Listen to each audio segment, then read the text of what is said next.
കടിച്ചതാണ്. എൻ്റെ ഫേസ് മൊത്തം എടുക്കാൻ വേണ്ടിയിട്ട് കടിച്ചതാണിത്. ഇത് മൊത്തം ഇത് ആദ്യത്തെ കടിയാണ്. ഇത് രണ്ടാമത്തേത്. മാക്സിമം 1 മണിക്കൂർ ഉണ്ടാവും ഇതിൻ്റെ കൂടെ ഫൈറ്റ്. മെയിലിനെ തൂക്കി വലിച്ചെറിഞ്ഞപ്പോൾ ഫീമെയിൽ ഓടിപ്പോയി. മെയിലാണ് കൂടുതലും വന്ന് എൻ്റെ കൂടെ ഫൈറ്റ് ചെയ്തത്. അതൊക്കെ കഴിഞ്ഞ് പിന്നെ കഴുത്തിൽ കയറി എന്തായാലും നമ്മൾ മരിക്കാൻ പോകണം. കഴുത്തിൽ അതിന് പൊള്ളയ്ക്ക് കയറി പിടിച്ചു. ഡേഞ്ചർ കരടിയാണ്. പക്ഷെ അതിനെ കണ്ടു കഴിഞ്ഞാൽ ഇപ്പം തന്നെ നമ്മൾ ഓടിക്കോളണം, അല്ലെങ്കിൽ എവിടെയെങ്കിലും മാറിക്കോളണം. നമ്മളടുത്ത് വീണ്ടും വീണ്ടും തിരിച്ച് വന്നിട്ട് ഫൈറ്റ് ചെയ്യും കൂടുതൽ. ഒരു കൈ കൊണ്ട് അത് ഫൈറ്റ് ചെയ്തു അതിൻ്റെ കൂടെ. അത്രേ ഉള്ളൂ. മർജമ്മം അത്രേ ഉള്ളൂ. പറമ്പിക്കുളം ടൈഗർ റിസർവിലാണ്. ഇവിടെ നമ്മൾ ഇതുവരെ 2 ട്രെക്കിംഗ് പാത്തിൽ ട്രെക്ക് ചെയ്തിട്ടുണ്ട്. ബെയർ പാത്ത് ട്രെയിലും എലിഫൻറ്റ് സോൺ ട്രെയിലും. ഇവിടുത്തെ ഒരു ലോങ്ങസ്റ്റ് ട്രെക്ക് പാത്തായ പക്മാർ ട്രെയിൽ, ഏകദേശം 12 കിലോമീറ്റർ ലെങ്തുള്ള പക്മാർ ട്രെയിൽ ചെയ്യാൻ വേണ്ടി വന്നിരിക്കുകയാണ്. അത് മാത്രമല്ല, നമ്മളിവിടെ ഒരു ദിവസം ടെൻറ്റിൽ സ്റ്റേ ചെയ്ത് ഒരു സഫാരിയും ചെയ്ത്, അതുപോലെ ഇവിടെ ഇപ്പം എത്തനിക് ഫുഡ്, അതായത് ട്രൈബൽ എത്തനിക് ഫുഡ് സെർവ് ചെയ്യുന്ന ഒരു ക്യാൻറ്റീൻ ഓപ്പൺ ആയിട്ടുണ്ട്. അവിടെ നിന്ന് കുറച്ച് ഫുഡും ഒക്കെ ട്രൈ ചെയ്യാൻ വേണ്ടിയിട്ട് പറമ്പിക്കുളത്ത് എത്തിയിരിക്കുകയാണ്. ഇങ്ങോട്ട് വരുന്ന വഴിക്ക് തന്നെ വൈൽഡ് ലൈഫിൻ്റെ ഒരുപാട് കാഴ്ചകൾ നമ്മൾ എപ്പോഴും കാണുന്നതാണ്. കാട്ടുപോത്തിൻ്റെ ഒരാഴ്ച താഴെ മാത്രം പ്രായമായിട്ടുള്ളൊരു കുഞ്ഞാണിത്. ഈ കൂട്ടം മിക്കവാറും എപ്പോൾ വന്നാലും ഇതേ സ്പോട്ടിൽ തന്നെ ഇങ്ങനൊരു കൂട്ടം ഉണ്ടാകാറുള്ളതാണ്. പിന്നെ വൈറ്റ് ത്രോട്ടഡ് കിങ്ഫിഷറും, അങ്ങനെ കുറച്ച് കാഴ്ചകളൊക്കെ കണ്ടു തന്നെയാണ് നമ്മളിവിടെ എത്തിയത്. ഇനി നമുക്കിവിടെ നിന്ന് നേരെ സഫാരി സ്റ്റാർട്ട് ചെയ്ത് ആനപ്പാടിൽ നിന്ന് പറമ്പിക്കുളം വരെ നമ്മുടെ ഓൺ വെഹിക്കിളിൽ സഫാരിക്ക് പോകാം. പറമ്പിക്കുളം വരെ സഫാരിക്ക് പോയിട്ട് നമ്മൾ തിരിച്ചു വന്ന് ടെൻറ്റിൽ സ്റ്റേ ചെയ്യാനാണ് നമ്മുടെ പ്ലാൻ.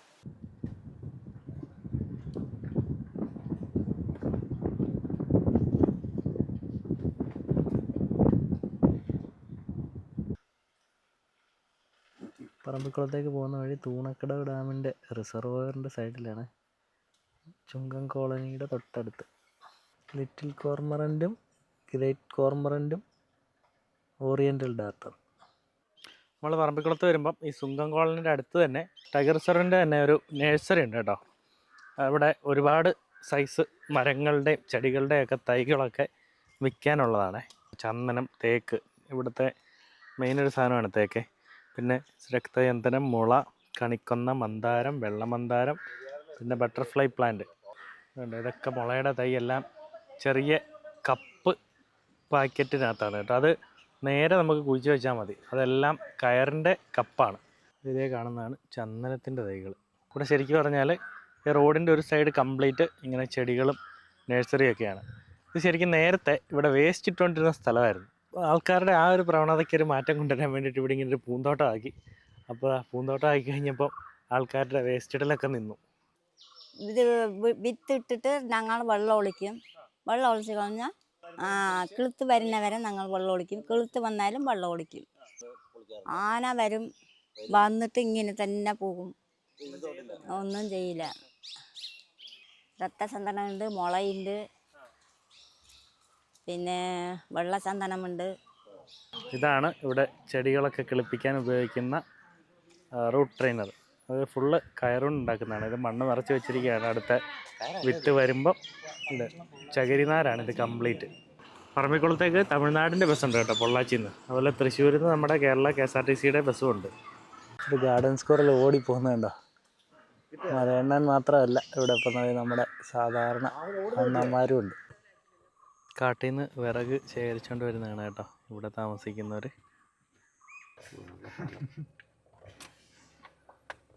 ഒരു നല്ല സൈസുള്ളൊരു കാട്ടുപന്നിയെ റോഡിൻ്റെ സൈഡിൽ.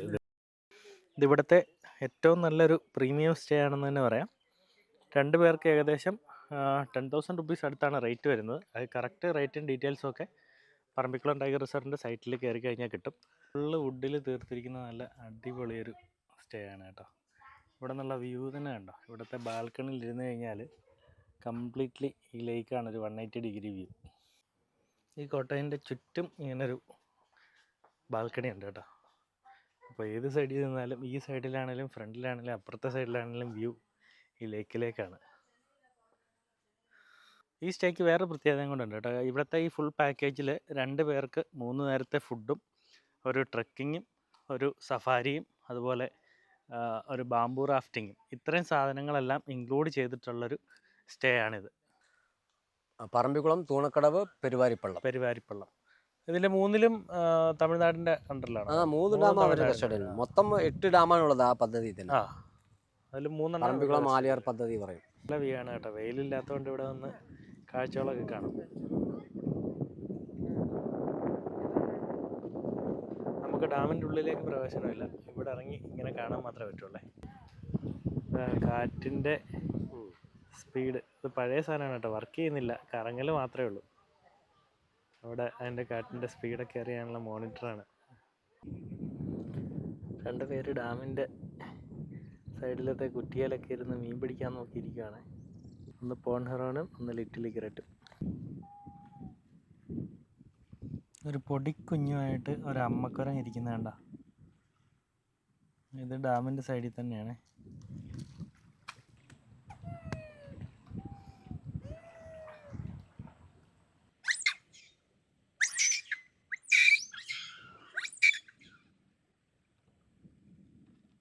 കുരങ്ങൻ കരയുന്ന സൗണ്ടാണ് കേട്ടോ ഇപ്പോൾ കേട്ടത്.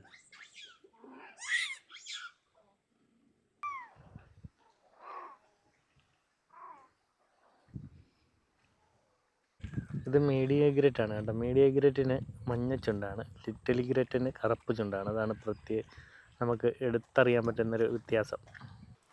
ഇതേതാ കോമൺ കേസ്ട്രിയിൽ കോമൺ കേസ്ട്രിയിൽ അല്ലേ? ചെറിയ അരപിടിയനാ. ആ എലിയൊക്കെയാണോ ഫേവറേറ്റ്? എലിയൊക്കെ പിടിക്കുമോ? ചെറിയ ചെറിയ പക്ഷികളും. ആ അങ്ങനെ നമ്മൾ പറമ്പിക്കുളത്തെത്തി. ഇവിടെ എക്കോ ഷോപ്പും അതുപോലെ റാഫ്റ്റിങ്ങിൻ്റെ ടിക്കറ്റൊക്കെ ഇവിടെ നിന്നാണ്, ബാംബു റാഫ്റ്റിങ്ങിൻ്റെ. പിന്നെ ഇവിടെ നിന്ന് കുറച്ചും കൂടെ മുന്നോട്ട് പോകുമ്പോഴാണ് പറമ്പിക്കുളം ഡാമുള്ളത്. നമ്മളപ്പോൾ ഇങ്ങനെയുള്ള സ്ഥലങ്ങളിലൊക്കെ വരുമ്പോൾ നമുക്ക് ഇവിടുത്തെ ട്രൈബൽ ഫുഡും ട്രൈബൽ കൾച്ചറും ഒക്കെ നമുക്ക് എക്സ്പ്ലോർ ചെയ്യാനുള്ള അവസരങ്ങളുണ്ട്. ഒരു ട്രൈബൽ ഹെറിറ്റേജ് മ്യൂസിയം ഉണ്ട്. ഒരു ട്രൈബൽ ഫാമിലിയുടെ ഒരു സാമ്പിൾ പോലെയൊക്കെ ഇതാ, അവരുടെ കുടിലും അങ്ങനെയുള്ള കാര്യങ്ങളൊക്കെ. ശരിക്കും പറഞ്ഞാൽ അവരുടെ കൾച്ചറും അവർ യൂസ് ചെയ്യുന്ന സാധനങ്ങളും പായ, അതുപോലെ മുറം, കൊട്ടകൾ, വാദ്യോപകരണങ്ങൾ, മുള കൊണ്ടുള്ള പലതരത്തിലുള്ള പാത്രങ്ങൾ, ആയുധങ്ങൾ, അമ്പും വില്ലും, അങ്ങനെ ഒരുപാട് സാധനങ്ങൾ ഇവിടെ ട്രഡീഷണലായിട്ടുള്ള അവർ യൂസ് ചെയ്യുന്ന കാര്യങ്ങളൊക്കെ ഉണ്ട്. ഇവിടെ 4 ട്രൈബൽ ഗ്രൂപ്പാണുള്ളത്: മുതുവാൻ, മലസർ, കാടർ, പിന്നെ മലമലസർ. അപ്പോൾ ഈ 4 ഗ്രൂപ്പിനെ കുറിച്ചും ഇവിടെ വ്യക്തമായിട്ട് ഇവിടെ ഒരു ഡിസ്ക്രിപ്ഷൻ എഴുതി വെച്ചിട്ടുണ്ട്. അതുപോലെ തന്നെ ഇവിടെ പണ്ട് കാലത്ത് കാട്ടിൽ നിന്നും തടി കൊണ്ടുപോകാൻ വേണ്ടി ഉപയോഗിച്ചിരുന്ന ട്രാം വേയുടെ ഡീറ്റെയിൽസും ഒക്കെ ഉണ്ട് കേട്ടോ, പഴയ ഫോട്ടോസൊക്കെ വെച്ചിട്ടുള്ളത്.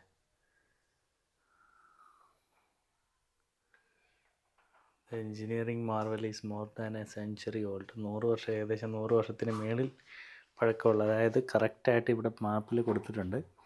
പറമ്പിക്കുളത്ത് നിന്ന് പെരിങ്ങൽകുത്ത് വരെയുള്ളതാണ് ട്രാംവേ. ഇതിനകത്ത് അന്നത്തെ പഴയ ഫോട്ടോസൊക്കെ ഉണ്ട് കേട്ടോ, റിയൽ ഫോട്ടോസാണ് ഇതെല്ലാം. അതുപോലെ എൻജിൻ, ഫ്ലാഗ് ഓഫിൻ്റെ പ്രിപ്പറേഷൻസാണിത്. ഫ്ലാഗ് ഓഫിൻ്റെ ഒരു ഫോട്ടോ ആണ് ഈ കാണുന്നത്. ഇതാണ് ഇവിടുത്തെ എത്തനിക് ഫുഡ് ഹൗസ്, പറമ്പിയാർ കഫേ. ഇവിടെ സഫാരിക്ക് വരുന്നവരൊക്കെ ഇവിടെ വന്ന് ചായയൊക്കെ കുടിച്ചിട്ടാണ് പോകുന്നത് കേട്ടോ. അപ്പം നമുക്ക് ഇവിടുത്തെ ഫുഡ് ഐറ്റംസ് എന്തൊക്കെയാണെന്നുള്ളതൊക്കെ ഒന്ന് ടേസ്റ്റ് ചെയ്തൊക്കെ നോക്കാം. എത്തനിക് ഫുഡിൻ്റെ ലിസ്റ്റൊക്കെ ഇവിടെ എഴുതി വെച്ചിട്ടുണ്ട്. പായസം, റാഗി പക്കോട, റാഗി ലഡു, ജിഞ്ചർ ടീ, ചാമ റൈസ് പായസം, അങ്ങനെ ഒരുപാട് സാധനങ്ങളുണ്ട് കേട്ടോ. എല്ലാം നമുക്കങ്ങനെ മുളയരി പായസം വന്നിട്ടുണ്ട് കേട്ടോ, ബാംബു റൈസ് പായസം. നല്ല സൂപ്പർ ടേസ്റ്റ് കേട്ടോ മുളയരി പായസം. വലിയ മധുരമില്ല, നല്ല പക്ക ഒരു റോ ടേസ്റ്റാണ്. അരിപ്പായസത്തിനേക്കാളും ചെറിയ ഡിഫറൻസ് ഉണ്ട്, പക്ഷെ നല്ല അടിപൊളി ടേസ്റ്റാണ്. ഒട്ടുമിക്ക എല്ലാവരുടെയും ഫേവററ്റ് ഡ്രിങ്കാണ് ചായ. അപ്പോൾ ഇവിടെ വന്നിട്ടൊരു ജിഞ്ചർ ടീ മേടിച്ചു, അതൊരു ടേസ്റ്റാണ്, നല്ല നല്ല. അത് നമ്മുടെ ഒരു ഐറ്റം വന്നേ, நல்ல டேஸ்ட். யார் பண்ணுது? இது நம்ம பசங்க தான் பண்ணாங்க. ராகி லட்டு தானே? ராகி லட்டு. நார்மல் லட்டு என்ன டிஃபரன்ஸ் இருக்கா? நார்மல் லட்டு மஞ்சளா இருக்கும், ராகி லட்டு கருப்பா இருக்கு, அவ்வளவுதான். டேஸ்ட்ல எப்படி இருக்கு? Taste super. बहुत बढ़िया வரலாம் இருக்குன்னு தெரியல எல்லாமே சாம்பிள் கொடுத்தா சூப்பராக இருக்கும் வேர்க்கடலை போட்டிருக்காங்க കഴിച്ചവരുടെ നേരിട്ടുള്ള குட் ஃபார் ஹெல்த் അപ്പോൾ നമ്മൾ പറയുന്നതല്ല, உடம்புக்கு ரொம்ப நல்லது അടിപൊളിയായിട്ട് ഇഷ്ടപ്പെട്ടെന്നാണ് പറയുന്നത്. ഇതാണ് ബാംബു റൈസ് പായസം. ഓക്കെ, അതും കൂടെ കാണിച്ച്. ചാമ റൈസ് പായസം. ഇത് ചാമയരിയുടെ പായസം, ചാമ റൈസ് പായസം. ഓക്കെ, ഐറ്റം കൂടെ ട്രൈ ചെയ്യുവാണ്. റാഗി ലഡു.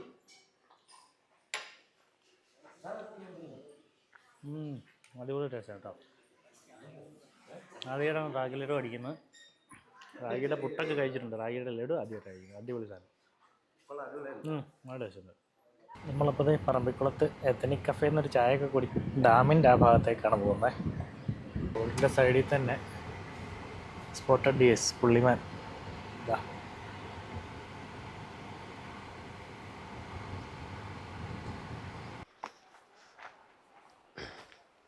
ഇതാണ് പറമ്പിക്കുളം ഡാമും അതിൻ്റെ റിസർവയറും. ഇവിടെ വരെയാണ് വണ്ടിയായിട്ട് വരാൻ പറ്റുന്ന സ്ഥലം. പറമ്പിക്കുളത്ത് റിവർ റാഫ്റ്റിംഗ് ചെയ്യുന്നൊരു ഏരിയയാണ് കേട്ടോ ഇത്. പറമ്പിക്കുളം റിസർവയറിൻ്റെ ഒരു ഭാഗമാണ്. ഇവിടാണ് ബാംബു റാഫ്റ്റൊക്കെ ഉള്ളത്. പറമ്പിക്കുളം റിസർവയറിൻ്റെ വെള്ളത്തിൻ്റെ അടുത്തോട്ട് ഇത്രയും ഇറങ്ങി നമുക്ക് കാണാൻ പറ്റുന്നൊരു ഏരിയയാണിത്. റാഫ്റ്റിംഗ് നടക്കുന്ന സ്ഥലം. നല്ല കാറ്റുള്ളതുകൊണ്ട് ഇത് തിരമാല പോലാണ് കേട്ടോ ഓളം അടിക്കുന്നത്. ഇതാണ് ഇവിടുത്തെ റാഫ്റ്റ്, വലിയ റാഫ്റ്റാണ്. അപ്പം 8 പേര് 10 പേർക്കൊക്കെ കയറാൻ പറ്റുന്ന പോലത്തെ വലിയ മുളച്ചങ്ങാടാണ്. ബാംബു റാഫ്റ്റിങ് കഴിഞ്ഞ് റാഫ്റ്റ് എടുത്തുകൊണ്ടിരിക്കുകയാണ്. 6 പേരുടെ ടീമാണ് ഇന്ന്. 6 പേരെയും കൊണ്ടാണ് ഇന്ന് റാഫ്റ്റിന് പോയിരിക്കുന്നത്. ഇതിൽ മാക്സിമം എത്ര പേർക്ക് കയറാൻ ചേട്ടാ? ഒരു 15-20 പേര് കാണാം. 20 പേർക്ക് വരെ കയറാം അല്ലേ? അത്രയും വലിയ റാഫ്റ്റ് ആയതുകൊണ്ട്. ഓക്കെ, തുഴയുന്നത് 4 പേരല്ലേ? 4 പേര്. റിവർ ടേൺ ആണ്, അത് പറക്കാതെ ഒരു സ്ഥലത്ത് തന്നെ ബാലൻസ് ചെയ്ത് നിൽക്കുന്നുണ്ട്. നല്ല കാറ്റുണ്ട്. ഉണ്ടാകുമ്പോൾ ഓപ്പോസിറ്റോട്ട് പറന്നു പോകുന്ന നല്ല സ്പീഡിലാണ്. ഇത് മുള പൂത്ത് നിൽക്കുന്നുണ്ടോ? ഇതിനി അരിയായി കഴിയുമ്പോഴത്തേക്ക് ഫുള്ള് കൊഴിഞ്ഞു വീഴും, പിന്നെ മുള ഉണങ്ങും. ഇത് അതിൻ്റെ ഒരു ജീവിതത്തിൽ ഒരിക്കലല്ലേ ഇങ്ങനെ പൂക്കും? ലാസ്റ്റ് പൂത്ത് കഴിഞ്ഞാൽ പിന്നെ ഉണങ്ങി പോകും. അത്രേ ഉള്ളൂ. മുളയുടെ കൊമ്പാണോ തിന്നുന്നത്? അല്ല, അത് വേറെന്താ ഇല്ല. ഇല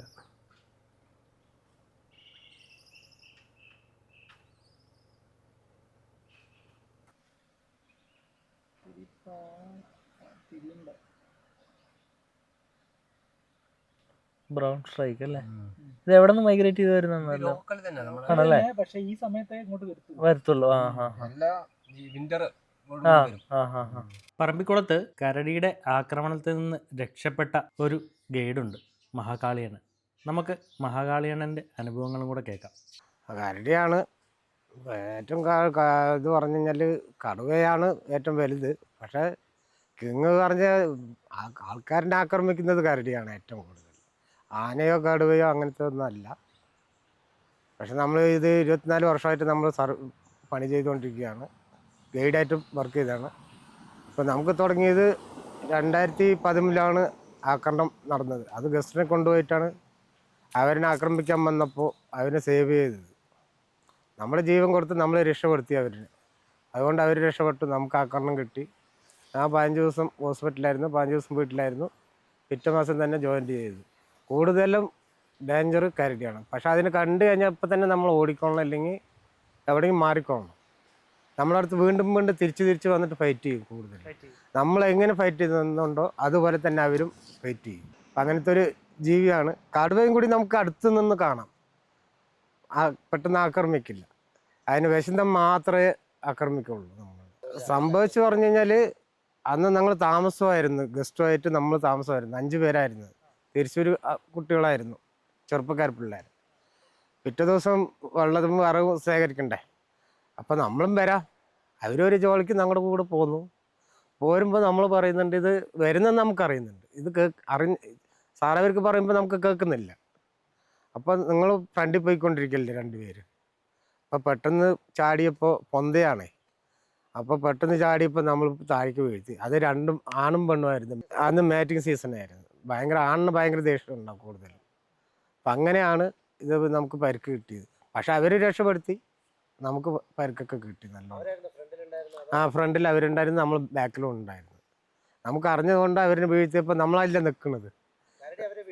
അല്ല, നമ്മൾ അവരിനെ പിടിച്ച് 2 ഷർട്ടിനെ പിടിച്ച് വീഴ്ത്തി. നാ വീഴ്ത്തി, ചാടിയപ്പോൾ വീഴ്ത്തി. അപ്പോൾ നിൽക്കുന്നത് നമ്മളാണല്ലോ, എടുത്ത് ചാടിയത് നമ്മുടെ അടുത്താണ്. അപ്പം ഇവരും എല്ലാം വീണിട്ട് ഓടിപ്പോയി. അവിടെ പോയി നിന്ന്. അങ്ങനെ അവർ നിന്ന് പിന്നെ നമ്മൾ ഈ ഫൈറ്റ് ഒരു മാക്സിമം 1 മണി 1.5 മണിക്കൂർ ഉണ്ടാവും ഇതിൻ്റെ കൂടെ ഫൈറ്റ്. മെയിലിനെ തൂക്കി വലിച്ചെറിഞ്ഞപ്പോൾ ഫീമെയിൽ ഓടിപ്പോയി. മെയിലാണ് കൂടുതലും വന്ന് എൻ്റെ കൂടെ ഫൈറ്റ് ചെയ്ത് ആക്കുന്നത്. അതൊക്കെ കഴിഞ്ഞ് പിന്നെ കഴുത്തിൽ കയറി, എന്തായാലും നമ്മൾ മരിക്കാൻ പോകണം. കഴുത്തിൽ അതിന് പൊള്ളയ്ക്ക് കയറി പിടിച്ച് അതിന് ശ്വാസം മുട്ടി വീണ്, നമ്മൾ കുഴങ്ങി വീണ്. അതിന് മുകളിലാണ് കിടത്തം.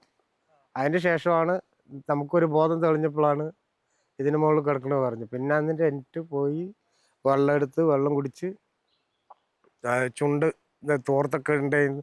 ആ കാലം കൊണ്ട് ഒരു കൈ കൊണ്ട് കീറി, ഒരു കൈ പറ്റില്ല, ഈ ലെഫ്റ്റ് കൈ കൊണ്ടാണ് എല്ലാം ചെയ്ത് ചുറ്റും ഇതാക്കിയിട്ട്. പിന്നെ പിള്ളേരുണ്ടായിരുന്നു അടുക്കള റൂമിൽ, അവരിപ്പോൾ നിലവിളിച്ചു. സൗണ്ടൊന്നും കൂട്ടാൻ പറ്റില്ല, ഇത് മൊത്തം അടർന്ന് വന്നതല്ലേ. അടർന്ന് വന്നതുകൊണ്ട് സൗണ്ട് കൂട്ടാൻ പറ്റില്ല.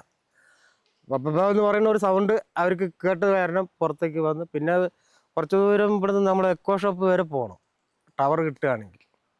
അപ്പോൾ അവിടെ ചെന്ന് ആ പിള്ളേർ നമ്മുടെ ഇവിടേക്ക് IC-യിലേക്ക്, ഞങ്ങളുടെ ഓഫീസിലേക്ക് വിളിച്ച് അങ്ങനെ ജീപ്പ് വരിച്ചിട്ട് ആ ഗസ്റ്റിനെയും കൊണ്ടുവന്ന് നമ്മളിവിടെ ഡോർമാറ്റിലാക്കിയിട്ട് എന്നിട്ടാണ് ഹോസ്പിറ്റലിൽ പോയത്. ആ ഹോസ്പിറ്റലിൽ പോകുമ്പോൾ ഒരു മാക്സിമം 1 മണി 1:30 2 മണി ഉണ്ടാവും, രാത്രി വൈകുന്നേരം സമയം. രാത്രി 2 മണി. ഇത് സംഭവിച്ച വൈകുന്നേരമാണോ? വൈകുന്നേര സമയത്താണ്. അത്രയും നേരം മൽപ്പിടുത്തമായിരുന്നു. മാക്സിമം ഒരു 1.5 മണിക്കൂർ ഉണ്ടാവും. 1.5 മണിക്കൂർ ഉണ്ടാവും അതിൻ്റെ കൂടെ.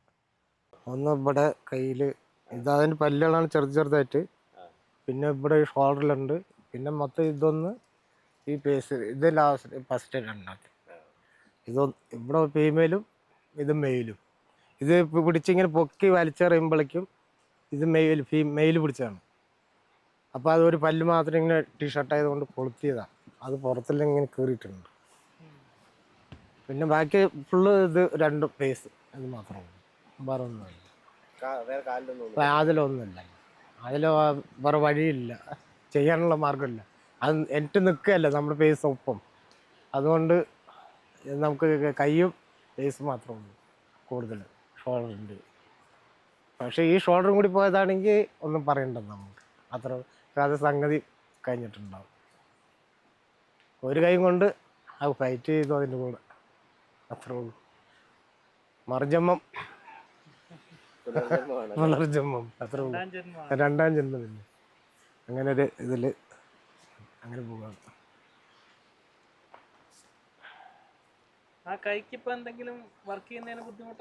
കുറച്ച് അത് പെയിൻ ഉണ്ട് എനിക്ക്.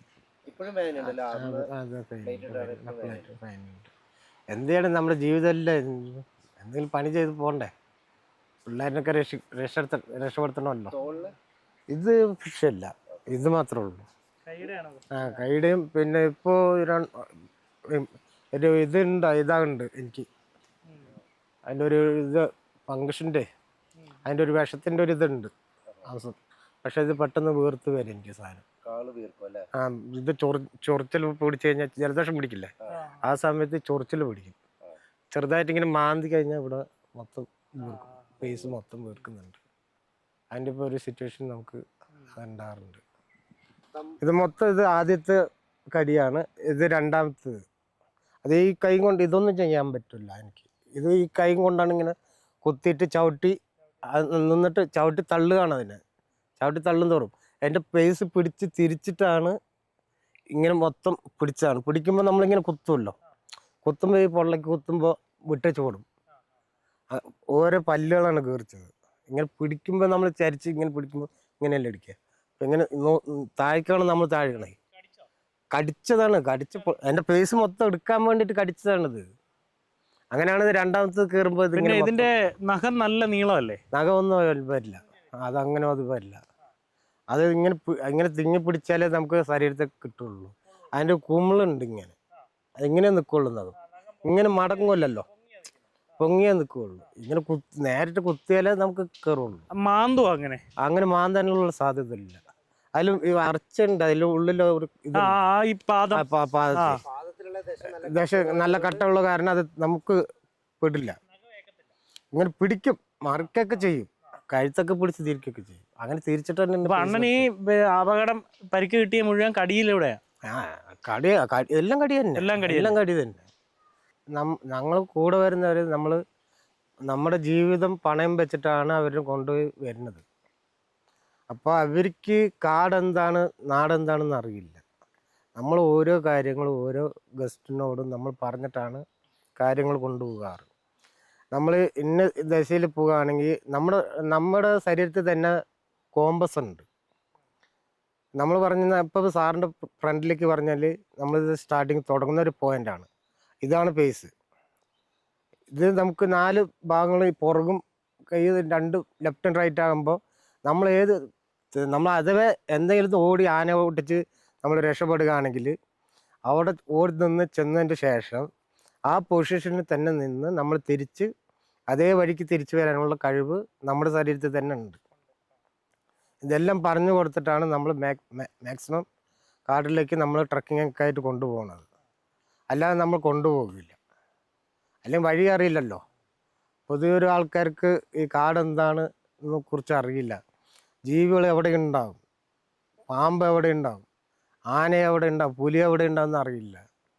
അപ്പം അതുകൊണ്ട് നമുക്കൊരിത് വർക്കിൽ നമ്മൾ കാടറിഞ്ഞുകൊണ്ട് നമ്മൾ നിൽക്കുന്നതുകൊണ്ടാണ് നമുക്കിതെല്ലാം നമ്മളൊരു ഗൈഡായിട്ട് നാച്ചുറലിസ്റ്റായിട്ട് നമ്മൾ വർക്ക് ചെയ്തുകൊണ്ട് ഇപ്പോഴും പോയിക്കൊണ്ടിരിക്കുന്നുണ്ട്. വരുന്ന ഗസ്റ്റൊക്കെ ഒരു 4 ഇല്ലാണ്ട് ഇതുവരെയായിട്ടും കൊണ്ടുപോകുന്നുണ്ട്. നാം മാത്രമല്ല, ഇവിടെ ഈ പറമ്പിക്കുളം മേഖലയിൽ എത്രയോ നാച്ചുറലിസ്റ്റ് ഉണ്ട്. അവർ എന്നെപ്പോലെ തന്നെയാണ്. പക്ഷെ അവർക്ക് ഇതുപോലെ നടന്നിട്ടില്ല. നടക്കാണ്ടിരിക്കട്ടെ. മൃഗമൊന്നും പറയാൻ പാടില്ല, പക്ഷെ അത് തെറ്റുള്ള വാക്കുകളാണ്. അവരും നമ്മളും എല്ലാം ഒന്നാണ്, എല്ലാ ജീവികളാണ്. അത് അറിഞ്ഞു നിൽക്കുകയാണെങ്കിൽ നമുക്കിതിന് കാടിനെ കുറിച്ചും മറ്റുള്ള ജീവിനെ കുറിച്ചും നമുക്ക് അറിയാൻ പറ്റും. ഇങ്ങനെയാണ് നമ്മുടെ ജീവിതം. പുല്ല് തൊട്ട് ഗ്രാസ് തൊട്ട് നമുക്കെല്ലാം എല്ലാ ജീവികളാണ്, എല്ലാ ബന്ധുക്കളാണ് നമുക്ക്. അവര് ഒരു എതിർ നോക്കാതെ വരുന്ന സംഭവമാണ്. അത് പറഞ്ഞു കഴിഞ്ഞാൽ നമ്മൾ ദൈവങ്ങൾ ഓരോ ഇതെന്ന് സൃഷ്ടിച്ച് വെച്ചിട്ടുണ്ട്.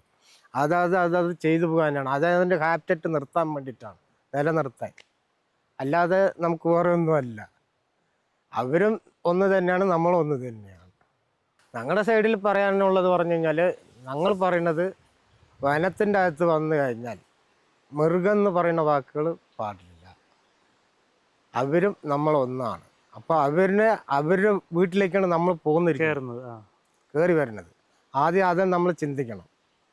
എന്നിട്ട് വേണം ഇവിടെ ആ മൃഗം എന്ന് പറയുന്ന വാക്കുകൾ മാറ്റിയിട്ട് നമ്മൾ ബന്ധുക്കളെ നമ്മൾ കാണാൻ വന്നിരിക്കുന്നു, എന്നിട്ട് അവരോട് വെൽക്കം പറയുക. ഞങ്ങളിവിടെ വന്നിട്ടുണ്ട്, ഞങ്ങൾക്ക് എന്തെങ്കിലും കാണിച്ചു തരി എന്ന് പറഞ്ഞു കഴിഞ്ഞാൽ തീർച്ചയായിട്ടും അവർ കണ്ണിൽ പെടും നമുക്ക്. അങ്ങനെയാണ് അവരുടെ രീതി. എന്നാലും അവരുടെ ഉള്ളിലാണ് നമ്മൾ ചെയ്യും. ഏത് സമയം വരുമെന്ന് പുകൻ അറിയില്ല നമുക്ക്. അതാണ് അവരുടെ ബിഹേവിയർ. അങ്ങനെയാണ് നമ്മൾ പറഞ്ഞിട്ട്. പിന്നെ കാട്ടിൻ്റെ അകത്ത് പോകുമ്പോൾ ഓരോ ഡ്രസ്സുകളുടെ കാര്യങ്ങൾ നമ്മൾ പറയും. മാക്സിമം അട്രാക്റ്റ് ഉള്ള ഒരു ഡ്രസ്സുകളൊന്നും നമുക്ക് കാട്ടിൻ്റെ അകത്ത് ഇടാനേ പാടില്ല. പിന്നെ ഒന്ന് ശൈലി വേണം നമുക്ക്. ശൈലി പറഞ്ഞാൽ സൗണ്ടുകൾ. നമ്മുടെ മനസ്സ് അങ്ങോട്ട് പുറത്തേക്ക് വിട്ടേച്ച് പോയി കഴിഞ്ഞാൽ എന്ത് വേണമെങ്കിൽ നമുക്കതിൻ്റെ സൗണ്ടുകൾ കേൾക്കാൻ പറ്റും.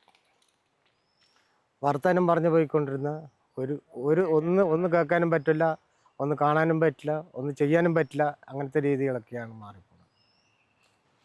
ഇപ്പോൾ സ്റ്റുഡൻസ് ഇവിടെ നമുക്ക് സ്കൂൾ കാര്യമായിട്ട് നമുക്ക് ക്യാമ്പായിട്ട് നമ്മൾ നടത്താറുണ്ട്.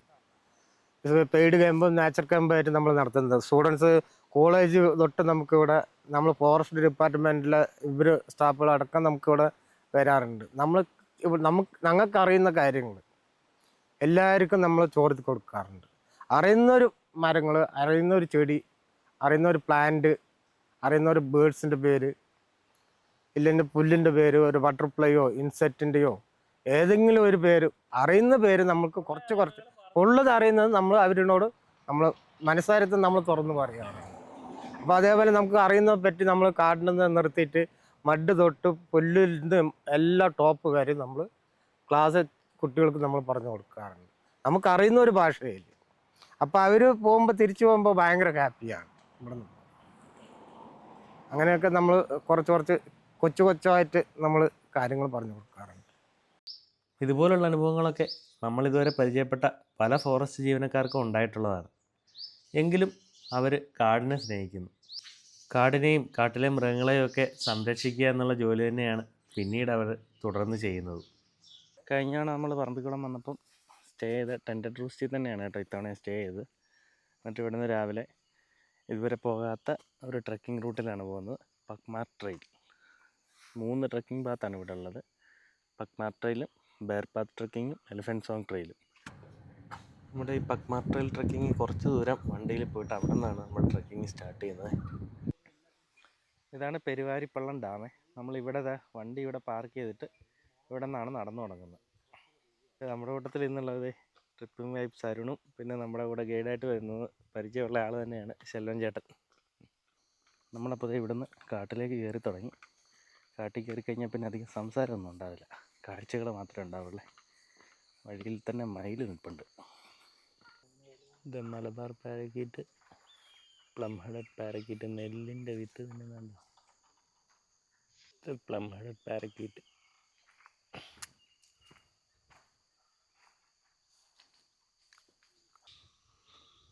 നെല്ല് കഴിക്കാനേ പാരക്കീറ്റുകൾ മുള ഏരിയല്ലേ.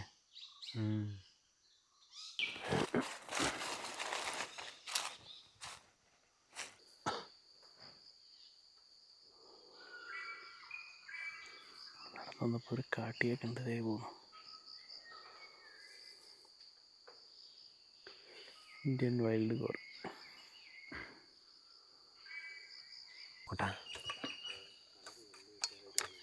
മുണിയൊക്കെ മുളയുടെ പൂവെ തൂങ്ങിക്കിടന്ന് അരി തിന്നുകൊണ്ടിരിക്കുന്നത് ഗ്രൂപ്പാ അല്ലേ? Scaly breasted മുനിയ.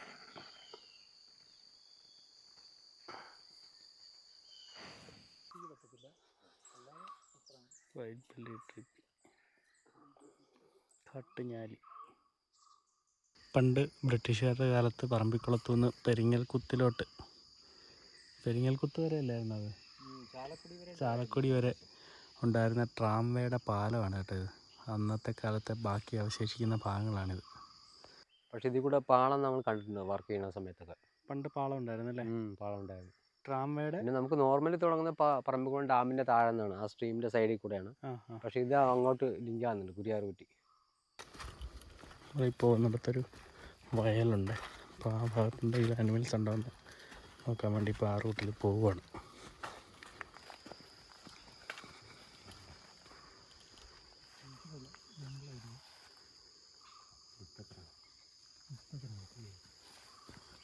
നൊച്ചി അല്ലേ?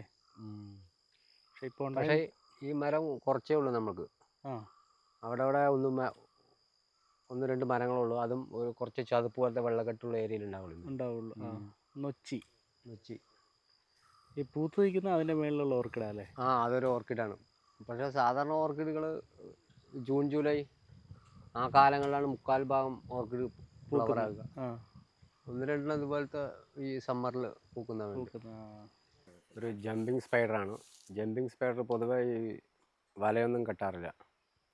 അവന്മാർ ഈ ഓട്ടക്കാരും ചാട്ടക്കാരുമാണ്. ഈ ഇരയെ ഓടിപ്പിടിക്കലും ചാടിപ്പിടിക്കലുമാണ് ഇവർ പതിവ്. പിന്നെ ചില സമയങ്ങളിൽ ഇലയുടെ അടിയിലൊക്കെ ഒളിച്ചിരിക്കും, ഈ ചപ്പുകോനയുടെ അടിയിലൊക്കെ. അങ്ങനത്തെ ആൾക്കാരാണ്. പക്ഷേ എല്ലാവരും തന്നെ വല നെയ്യുന്നവരാണ്. പക്ഷേ ഇവറ്റകൾ ഈ മുട്ടയിടുന്ന സമയത്ത് മാത്രം ഒരു ബാഗ് പോലെ നിർമ്മിക്കും ആ മുട്ട സൂക്ഷിക്കാൻ വേണ്ടി. അതൊഴിച്ച് വേറെ വെബൊന്നും ഇടാറില്ല ഇവർ. അല്ല, ഫ്രഷ് ആയിട്ടുള്ള ആനപ്പിണ്ടാണ് കേട്ടോ വഴിയിൽ. ഇതിലിപ്പോൾ ജസ്റ്റ് പാസ് ചെയ്തിട്ടങ്ങാണ്ടേ ഉള്ളൂ. ഈ ഭാഗത്തോട്ട് ഇറങ്ങാൻ സാധ്യതയുള്ളൂ. മുളയൊക്കെ നിൽക്കുന്ന ഭാഗമാണത്. നമ്മുടെ ഏകദേശം 4 കിലോമീറ്ററായി. ടോട്ടൽ 12 കിലോമീറ്ററാണ് നമ്മുടെ ട്രക്കിങ്ങിൻ്റെ ഡിസ്റ്റൻസ്. കാട് മുഴയ്ക്കുന്ന മലയാളം പേരുള്ള ഒരു റാക്കറ്റൈൽ ഡ്രോങ് എന്ന പക്ഷിയാണ്. നോർമലി കാട്ടിൽ പോകുമ്പോൾ എവിടെ ചെന്നാലും ഇവനെയാണ് കാണുക. പക്ഷേ ഇവൻ ഒരു നോട്ടി ബോയ് എന്നൊക്കെ പറയാം. അത്രയും ഒരു വികൃതി പിടിച്ച ഒരു ബേർഡാണ്. മറ്റുള്ള ബേർഡിനെ സംരക്ഷിക്കുകയും ചെയ്യും. ഈ ഫുഡിൻ്റെ ടൈം ചിലപ്പോൾ ഓടിപ്പിക്കുകയും ചെയ്യും. ഇവൻ്റെ പ്രത്യേകത പറഞ്ഞാൽ അവൻ ഈ പലതരത്തിൽപ്പെട്ട മറ്റുള്ള പക്ഷികളുടെ ശബ്ദം മിമിക്ക് ചെയ്യും. ഇപ്പോൾ പുതിയതായിട്ടൊരു ബേർഡ് സ്റ്റഡി ചെയ്യുന്ന ആൾക്കാരെ പോലും ഇവൻ കൺഫ്യൂഷനിലാക്കും. പല ശബ്ദം ഇട്ട് ചിലപ്പോൾ നമ്മൾ പോയി ശ്രദ്ധിക്കുമ്പോഴായിരിക്കും ഇവൻ്റെ ശബ്ദം. അപ്പോൾ ഇതിവൻ ചില ഈഗിളുകളുടെയൊക്കെ ശബ്ദം പുറപ്പെടുവിക്കും ഈ ഗ്രൂപ്പ് ഫീഡിങ് ടൈം. അപ്പോൾ ഇത് മറ്റേ വലിയ കഴുകന്മാർ വരുന്ന പ്രാന്തുകൾ, മറ്റേ പരുന്ത് അതുകൾ വരുന്ന പറഞ്ഞിട്ട് ഇവൻ സ്ഥലം വിട്ട് പോകും. അപ്പോൾ ഇവന് അടിപിടിയില്ലാതെ ഇവന് ഫീഡ് ചെയ്യാൻ പറ്റും അങ്ങനത്തെയൊക്കെ. പക്ഷേ ആ സമയത്ത് മറ്റുള്ള ചെറിയ പക്ഷികളെ ഇവൻ വിട്ടുകൊടുക്കില്ല. ഏതൊരു റാപ്റ്റർ വന്നാലും അവരെ തുരത്തി ആ ഏരിയയിൽ നിന്ന് തന്നെ അവൻ ഓടിപ്പിക്കും. അത്രയും കഴിവുള്ളൊരു ബേർഡ് കൂടെയാണ് ഈ റാക്കറ്റെയിൽ ട്രോങ്കോ.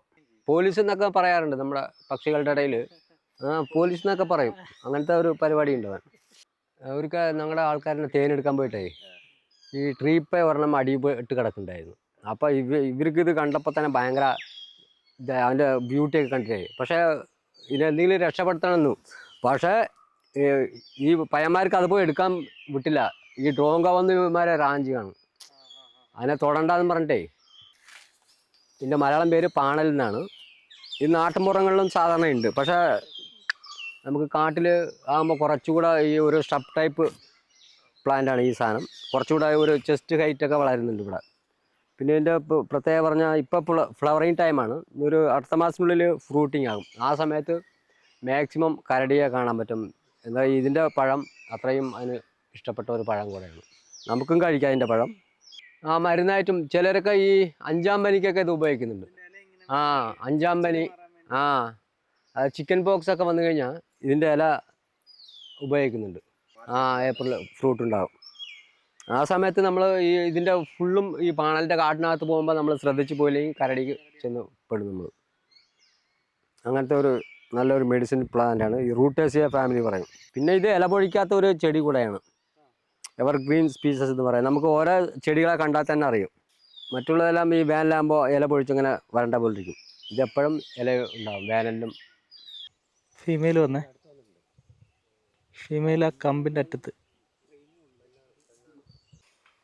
പ്ലം ഹെഡഡ് പാരക്കീറ്റിൻ്റെ നെസ്റ്റിംഗ് ആണ് കേട്ടോ. ഫീമെയിൽ ഉണ്ടോ, മെയിലും ഫീമെയിലും ഉണ്ട്. അപ്പോൾ പക്ഷികളിലും വീട് ക്ലീൻ ചെയ്യുന്നത് പെണ്ണുങ്ങൾക്കാണല്ലോ സാറേ. നമ്മളിപ്പോൾ നിൽക്കുന്നത് ഇത് വയലെന്ന് പറയും, അതായത് ഓപ്പൺ ഗ്രാസ് ലാൻഡ്. ഇതൊരു മെയിൻറ്റെയിൻ ചെയ്യുന്ന ഒരു സ്പോട്ട് കൂടെയാണ് മൃഗങ്ങൾക്ക് വേണ്ടി. അതായത് ഇത് ഫുള്ളും ഈ പോത്ത് കഴിക്കുന്ന ടൈപ്പ് ഒരു പുല്ലാണ്, കാർപ്പറ്റ് ഗ്രാസ് എന്നൊക്കെ പറയും. ഇതാണ് സാധാരണ പോത്ത് കഴിക്കാറ്. ഇത് ഈ പറമ്പിക്കുളം നമ്മുടെ ടൈഗർ റിസർവിൽ തന്നെ ഒരു 100-ൽ കൂടുതൽ ഇതുപോലത്തെ ഓപ്പൺ ഗ്രാസ് ലാൻഡ്. പക്ഷേ ഇത് ഒരു ചെറിയ വയലാണ്. ഇതിനേക്കാളും വലിയ വലിയ വയലുണ്ട്. മെയിൻറ്റെയിൻ ചെയ്ത് വരുന്ന ഒരു 100-ഓളം വയലുകളുണ്ട്. അതിൽപ്പെട്ട ഒരെണ്ണമാണിത്. അതായത് വൈൽഡ് ലൈഫ് മാനേജ്മെൻറ്റിൽ ഇമ്പോർട്ടൻ്റ് വർക്ക് കൂടെയാണ് ഈ വയൽ വീഡിങ് എന്ന് പറയും. ഇതിപ്പോൾ കുറേ ഓപ്പൺ, ഇത് നമ്മൾ എല്ലാ വർഷവും വീഡിങ് ചെയ്ത്, അതായത് ഈ ഷ്രബ് ടൈപ്പ് ഉള്ള പ്ലാന്റ് എല്ലാം റിമൂവ് ചെയ്തിട്ട് ഈ പുല്ല് മാത്രം അവിടെ നിർത്തും. അപ്പോൾ ഇവിടുത്തെ വെള്ളക്കെട്ടുണ്ടല്ലോ ഗ്രൗണ്ടിനകത്തെ വെള്ളക്കെട്ട് നഷ്ടമാകാതിരിക്കാൻ വേണ്ടിയിട്ടാണ് നമ്മൾ ഇതുപോലത്തെ പണികൾ ചെയ്യുന്നത്. പിന്നെ ഇതുപോലെ വലിയ ഈ പൊന്തകൾ കയറിക്കഴിഞ്ഞാൽ ഈ പുല്ലെല്ലാം ഉണങ്ങുകയും ചെയ്യും. പിന്നെ മൃഗങ്ങൾ ഈ സ്പോട്ട് ഉപേക്ഷിക്കുകയും ചെയ്യും. പിന്നെ വെയിൽ സമയത്ത് മൃഗങ്ങൾ കണ്ടില്ലെങ്കിൽ അതിരാവിലെയും വൈകിട്ടും ഇതുപോലത്തെ ഓപ്പൺ ലാൻഡിലാണ് അവർ വന്ന് കൂടുക. രാത്രി സമയങ്ങളിലും ഇവിടെ തന്നെയാണ് കൂടുക. പിന്നെ അതിനെ തപ്പി ഇരപിടിയന്മാരൊക്കെ വന്ന് കൂടാറുണ്ട്. ഇവിടെ വെച്ച് ഒരു കില്ലിങ്ങൊക്കെ കണ്ടിട്ടുണ്ട് കഴിഞ്ഞ ഇടയ്ക്ക്. വെള്ളം എപ്പോഴും ഉണ്ടാവും. നമുക്ക് ഏത് സമ്മറിലായാലും ഇവിടെ വെള്ളക്കെട്ടുണ്ട്. അതൊരു ചതുപ്പെന്ന് പറയാം, ഒരു മാർഷി ലാൻഡ്, അങ്ങനത്തെ ഒരു സ്പോട്ട് കൂടെയാണ്. അപ്പോൾ ആ വെള്ളക്കെട്ട് ലോസാകാതിരിക്കാൻ വേണ്ടിയിട്ടാണ് നമ്മൾ ആ വലിയ വലിയ പ്ലാന്റുകൾ നമ്മൾ റിമൂവ് ചെയ്ത് കളയുന്നത്. ഈ കമ്മ്യൂണിസ്റ്റ് വെച്ച പോലത്തെ പ്ലാന്റെല്ലാം നമ്മൾ റിമൂവ് ചെയ്ത് കളയുന്നത്. അങ്ങനെ നടന്നു പോയിട്ടൊരു പഴയ ചെക്ക് ഡാമിൻ്റെ അടുത്തെത്തിയേ. ഉണ്ടോ ശരിക്കും ഇങ്ങനെയുള്ള ഏരിയയിലൊക്കെ മൃഗങ്ങളെ കാണേണ്ടതാണ്, വെള്ളം കുടിക്കാനൊക്കെ വരുന്നതായിട്ട്. പക്ഷേ ഇപ്പോൾ ഇവിടെ പ്രസൻസ് ഒന്നുമില്ല. നമ്മുടെ പറമ്പിക്കുളം വന്യജീവി സങ്കേതത്തിൽ ആദ്യമായിട്ട് കടുവയെ കണ്ടത് ഇവിടുത്തെ ലോക്കൽ ആൾക്കാർ കണ്ടിട്ടുണ്ട്. അവർ അപ്പോൾ ഈ ലോക്കൽ നെയിമിൽ പറയും, ഈ പെരുവേങ്ക, വേങ്ക എന്നൊക്കെ വിളിക്കുക. നമ്മളെ ഈ ട്രൈബൽ ആൾക്കാരെ പെരിയ വേങ്ക എടക്കാട എന്നൊക്കെ വിളിക്കും. 94, 95, 96 ആ 3 ഇയറിൽ ആ ഗ്യാപ്പിലാണ് ആദ്യമായിട്ട് ഈ നല്ലൊരു ഫോട്ടോ എടുത്ത് ഇവിടെ കടുവയുണ്ടെന്ന് നമ്മുടെ ഡിപ്പാർട്ട്മെൻറ്റ് തന്നെ ബോധ്യപ്പെടുത്തിയത്. 96 കഴിഞ്ഞ് തന്നെ നമ്മൾ ഈ പക്മാർക്ക് കളക്ട് ചെയ്ത് മൊത്തം എത്ര കടുവയുണ്ടെന്ന് തിട്ടപ്പെടുത്തി തുടങ്ങി നമ്മുടെ ടൈഗർ റിസർവ് രൂപീകരിക്കാൻ വേണ്ടി. അപ്പോൾ ഈ തോമസ് നെൽസൺ പറഞ്ഞിട്ട് ഒരു വൈൽഡ് ലൈഫ് അസിസ്റ്റൻ്റ് ഉണ്ടായിരുന്നു. അങ്ങേരാണ് അതിൻ്റെ മൊത്തം ക്രെഡിറ്റും അങ്ങേർക്കാണ് കൊടുക്കേണ്ടത് ശരിക്കും. ചെയ്തിട്ടുണ്ട്. അതിൻ്റെ ഒപ്പം ഇവിടെ കാഷ്ടിച്ചിട്ടുമുണ്ട്. നല്ല ഫ്രഷാണ്. മണിക്കൂറുകളായിട്ടുണ്ടാവുള്ളൂ മാക്സിമം. ഇന്നത്തെയാണല്ലേ? ആ, കടുവയുടെയാണ്. ഏകദേശം വയറ് എംറ്റി ആയ അവൻ്റെ ആ സമയത്തായിരിക്കും ഇതുപോലത്തെ കാഷ്ടം വരിക. അതായത് ക്വാണ്ടിറ്റി കുറവായിരിക്കും. അവർ മറ്റേ സ്കാറ്റിൻ്റെ ക്വാണ്ടിറ്റിയേ കുറവായിരിക്കും. അപ്പം തന്നെ നമുക്ക് അതുപോലെ അത് ഇതൊരു വയറിളക്കം പോലുള്ളൊരു പൂപ്പി പോലെയുണ്ട്. ആന വന്ന് പുറമൊക്കെ ഉരയ്ക്കുന്നതിൻ്റെ ചെളിയായിരിക്കുന്നത്. ഇതിപ്പോൾ ആദ്യമായിട്ടാണോ ഇങ്ങനെ പൂക്കുന്നത്? ആദ്യം ഇടയ്ക്കൊക്കെ ഓരോ ബിറ്റ് പൂത്തുകൊണ്ടിരുന്നു. പക്ഷെ ഈ ഇയറിൽ കഴിഞ്ഞ വർഷം ഈ വർഷം മൊത്തം പൂത്ത് തുടങ്ങി. പൂക്കും. അതെ അതെ. ആ ഏജ് ആകുമ്പോൾ ഇതൊരു കുറഞ്ഞത് ഒരു 60 വർഷം കഴിയുമ്പോഴാണ് ഈ ഫ്ലവർ ആകുന്നത്. ഇതോടുകൂടി അതിൻ്റെ ലൈഫ് കഴിഞ്ഞു. പിന്നെ അതിൻ്റെ വിത്ത് വീണിട്ട് ന്യൂ ജനറേഷൻ ബാമ്പു ഉണ്ടായാലേ ഉള്ളൂ. നമുക്ക് ഈ ഇലവഴി മരത്തിൽ ആകെ ഒരു സ്പീസസ് ഉള്ളൂ. ബാംബൂസ് പറയുന്ന സാധനമാണ്. അല്ലെങ്കിൽ ബാംബൂസ അരുണ്ടിനേസിയ പറഞ്ഞ സാധനമാണ്. ഇത് കുറച്ച് നല്ല സ്ട്രോങ് ഉള്ള മുളയാണ്, മുള്ളുള്ള മുളയാണ്. ഞങ്ങൾ വീട് കെട്ടാനൊക്കെ ഇതിൽ നിന്ന് മുറിച്ചെടുക്കും. പിന്നെ മീൻ പിടിക്കാൻ പോകാൻ ചങ്ങാടം അങ്ങനെയെല്ലാം ഇതിൽ തന്നെ എടുക്കാറുണ്ട്. പക്ഷേ ഇനി അടുത്ത കൊല്ലം ഇത് ഈ ഇപ്പം നമ്മൾ കാണുന്നത് അടുത്ത കൊല്ലം എല്ലാം ഉണങ്ങി തുടങ്ങും. കഴിഞ്ഞു. പിന്നെ പുതിയത് കിളുത്ത് വരണം. അതായത് ആ നെല്ല് വീണ് മുളച്ചാലേ ഉള്ളൂ. ഇനി അത് വല്ല എലിയോ പക്ഷിയോ ഇതിന്റെ ഈ കൂട്ടത്തിന്റെ അടിയിൽ നിന്ന് വേറെ പുതിയ കിളുത്ത് ഇല്ല വരില്ല. ആ വിത്ത് വീണ് തന്നെ മുളയ്ക്കണം. അത് മൊത്തം ആ ലൈഫ് ഫ്ലവറിങ്ങോടെ കഴിഞ്ഞു. ട്രക്കിങ് കഴിഞ്ഞത് നമ്മൾ ഡാമിൻ്റെ മുകളിലെത്തിയപ്പോൾ അവിടെ ആനപ്പിണ്ടുണ്ട് കേട്ടോ. നമുക്ക് ആനയൊന്നും കാണാൻ പറ്റിയില്ലെങ്കിലും എല്ലായിടത്തും ആനപ്പിണ്ടത്തിൻ്റെ പ്രസൻസ് ഉണ്ട്. പറമ്പിക്കുളത്തെ കഥകളും വിശേഷങ്ങളും കാഴ്ചകളും ഒക്കെ ഇവിടെ തീരെയാണ്. അടുത്ത വീഡിയോ ആയിട്ട് വീണ്ടും കാണാം.